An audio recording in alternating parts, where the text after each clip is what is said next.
にちは。今回は筋肉マンパーフェクトオリジン編第9話への視聴者の反応をご紹介します。この動画では最新アニメの視聴者の反応や感想をご紹介しています。みんなの解釈や考察を知るとアニメ視聴の楽しみが増えると思いますので、ぜひ最後までお楽しみください。悪魔超人たちに比べると筋肉マンの試合はいまいち盛り上がらないななどと先週思ったが、それは間違いだった。筋肉マン号ファイトに合わせての風林火山とかおじさん涙が止まりませんよ。そして勝負が終われば友情を育むその姿勢はまさに筋肉マン。筋肉マンが帰ってきた。おかえり筋肉マン。ピーク戦は作画が微妙だなと思ってたけど、旧主題歌で全部吹っ飛んだな。制作陣さんありがとう。あの自害の止め方は筋肉マンならでは。そして笑顔見せちゃうけど、仲間の前ではツンになるバッファローマン。正義超人パーフェクト超人の自害を阻止します。悪魔超人パーフェクト超人の自害を阻止します。バッファローマンまたツンデレかわいい。あれ絶対スプリングマン技と言って釘刺してるだろ。牛はすぐ裏切るからな。旧アニメでは結構な頻度で使われてるんだよな。風林火山。ウォーズを倒したのも風林火山だったし、最後のロメロスペシャルを筋肉バスターに変更したパターンもある。原作の風林火山フィニッシュは今のファンにはこの技はわかるまい。たった一度しか使ったことがない技だからなという解説が入るんだけど、アニメではおなじみの技だったのを意識したのかカットされてた。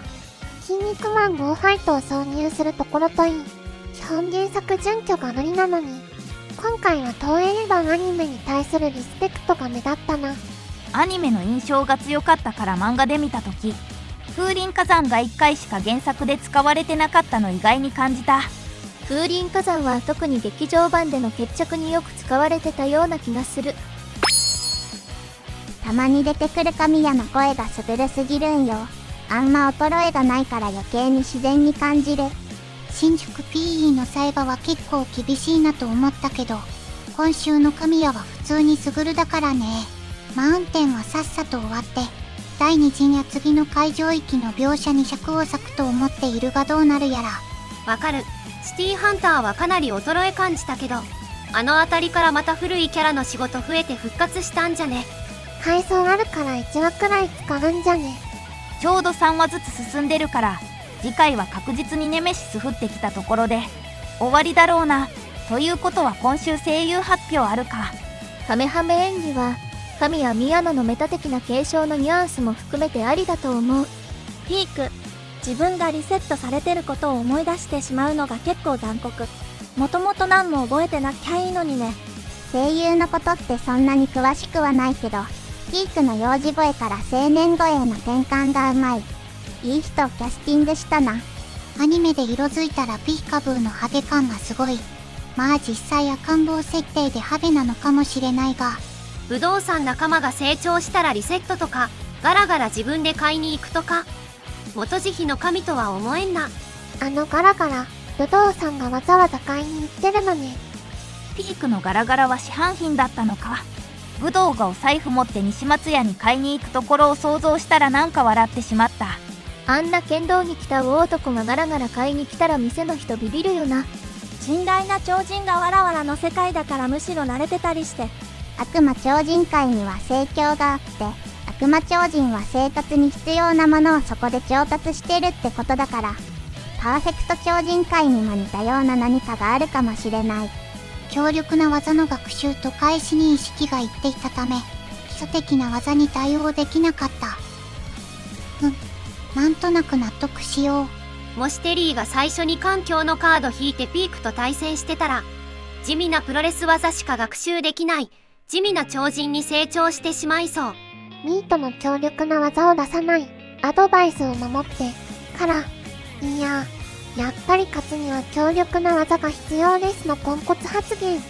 アニメでフォローとか修正とかされるかと思っていたけれど、普通にそのままだったな。ボディスラムは吸収線のな。早すぎてもう成長止まってたんか。ピーク、先に大技を覚えてしまうと基本技は覚えられなくなるのね。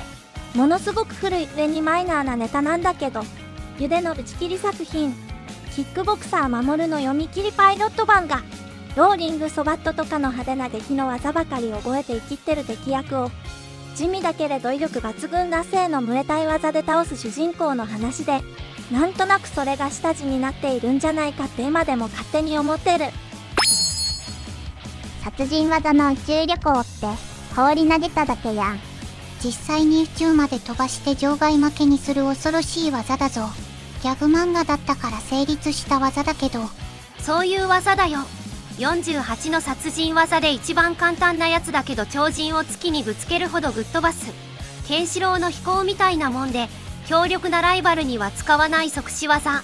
急成長すると基本神につかないって、完璧からは程遠いだろ。まあ、完璧なる恐怖がコンセプトなんで。武道が自分でピーク育てたらリセットしなくていいじゃん。それだと単なる競合で、カンマルマルがつけられないから武道が嫌なんだよ。対戦の約束してたけど、スグルは同じ相手とは二度とやらないポリシーだったんでは。そんな話あったっけ？いつ？ロビンとはオリンピックとアメリカでやってる。ブラックホールとは悪魔超人編とタッグ編で、アシュラマンとは黄金マスク編とタッグ編でやってる。スグルが2回戦わないなんて話はいつの？聞き覚えがあったから多分28巻の負けだろうと思ったらそうだった。私が戦った忘れぬ超人たち1のロビンの紹介の冒頭だな。でもスグルが試合で勝つのアニメで映るのは何十年ぶりってくらいじゃないか。筋肉マン VS 武道が楽しみだわ。どんな戦いになるんだろう。これまでマウンテンをあしらいながら他の試合観戦してた武道がいよいよ動き出したな。実力差で言えば最初に決着がついても本来おかしくない試合だから。鍛えた生身の肉体こそ最も強いのが超人界だから。岩石の体のマウンテンは生まれつきそこいらの相手を圧倒できても限界値が低そう。他の悪魔超人のような特殊技能もない。いつも目が充血してるグロロさんにボート子供ソフト差し入れたい。今週も良かったっすな。神谷さんボイスのカメハメと宮野さんボイスの筋肉マンの新旧筋肉マン回想シーンもめっちゃ良かったし、風林火山でまさかの筋肉マン GO ファイトが流れて、いい意味でベタな少年漫画の王道ついて心が熱くなったぜ。筋肉マン VS ピークアブー決着。師匠からの教え、基礎技が勝利の鍵になったのはなかなか熱い。何事も基礎は大事。いい逆転劇だった。そしてピークアブーに芽生えた友情。良いやつだぜピークアブー。このまま自害せず終わってほしいが、来週はいよいよ武道が動く。ピーク戦の続きから、ピークは急成長超人というが、でも基礎をすっ飛ばして成長するがゆえに、それに対応できないのは致命的すぎる。武道さんはガラガラをどこで購入しているのか。買いに行くということは通販じゃないんだな。金ちゃんが説得して、ピークが自害を思いとどまって、武道に拙くも必死で抗うシーンも好きでね。正解でした。また来週も楽しみです。ピークアブー、急成長超人の名にふさわしく成長して、また再戦したいっていう感情を学んで、これからもまだまだ成長してほしい。パーフェクトラージナンバーズの掟に負けるな。バッファローマンのツンデレ見るの楽しい。バッファローマンが正義超人の動向で一喜一憂する。スプリングマンが正義超人を冷たくあしらい、バッファローマンに同意を求める。この悪魔超人お家芸癖になる。成長や可能性を否定する。ある意味完成形であり完全体であるからパーフェクト超人なんだな。エリートが雑草の頑張りを軽視するみてえなもんだな。逆転が起きないなら誰もそこに期待しないし、結果を受け入れるから反抗もしねえって。筋肉マンが風林火山を繰り出すシーンの挿入歌に、筋肉マンゴーファイトを流してくれてよかったです。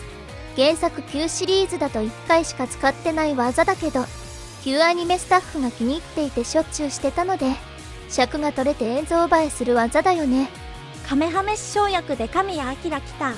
渋くてかっこよくて重みのある良い演技だったな。まだまだ主役でもいけそうだけど、無理せず代替わりしたのは正解だと思う。あと筋肉マンの試合のクライマックスで、当たり前のように筋肉マンゴーファイトが流れて最高でした。派手な必殺技より先にひたすら基礎をぶっ込み土台を作る。やっぱりカメハメ師匠とカメ仙人はジャンプ史上最高の理想の師匠だぜ。最後までご視聴いただきありがとうございました。皆さんのご感想や注目ポイント、考察などありましたらコメントで教えていただけると嬉しいです。このチャンネルでは最新アニメのみんなの反応や感想をご紹介しています。様々な考察や多様な意見を聞くとこれまでなかった視点が増えてアニメ視聴の新しい発見があるかもしれませんので、ぜひチャンネル登録とグッドボタンをよろしくお願いします。それではまた次回の動画でお会いしましょう。